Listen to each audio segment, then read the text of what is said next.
Hello అండి, welcome to my channel. అందరూ ఎలా ఉన్నారు? అందరూ బాగున్నారు అనుకుంటున్నాను. నా కోసం కూడా ప్రే చేయండి, నేను కూడా బాగుండాలని. ఈరోజు ఫుల్ హ్యాండ్ మెహందీ డిజైన్ వేశాను పెన్ తోటి. ఒకసారి మీరు అందరు కూడా ట్రై చేయండి. ట్రై చేసి మీరు కూడా నేర్చుకోవడానికి ఉంటుంది. ఏదైనా డౌట్స్ ఉంటే నాకు కమెంట్ చేయండి, నేను కంపల్సరీ రిప్లై ఇస్తాను. ఈరోజు ఇంకొక మంచి మాట చెప్పాలనుకుంటున్నానండి.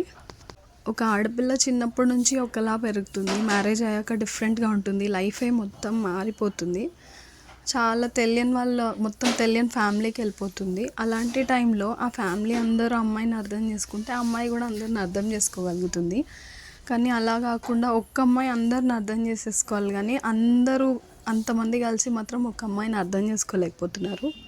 ఎంత చేసినా తనని మాత్రం డిఫరెంట్గా చూస్తారు. ఆ చూడడమే తనకి ఒక ఇదిగా ఉండిపోయి మనసులో తను ఎప్పుడూ ఎవరితో కలవలేకపోతుంది.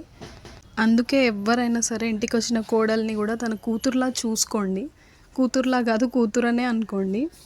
అప్పుడే తన కూడా తల్లిదండ్రులు అనుకొని మిమ్మల్ని కూడా చూస్తుంది. మీరు మాత్రం ఆ డిఫరెన్స్ ఎప్పుడు చూపిస్తూ బయటికి మాత్రం బాగుంటే అట్లా కుదరదండి. ఆ అమ్మాయికి మాత్రం మనసులో అర్థమైపోతుంది ఎవరు ఎలా ఉంటున్నారు అనేసి. తన వెనుకొకలా ముందొకలా ఉండకండి.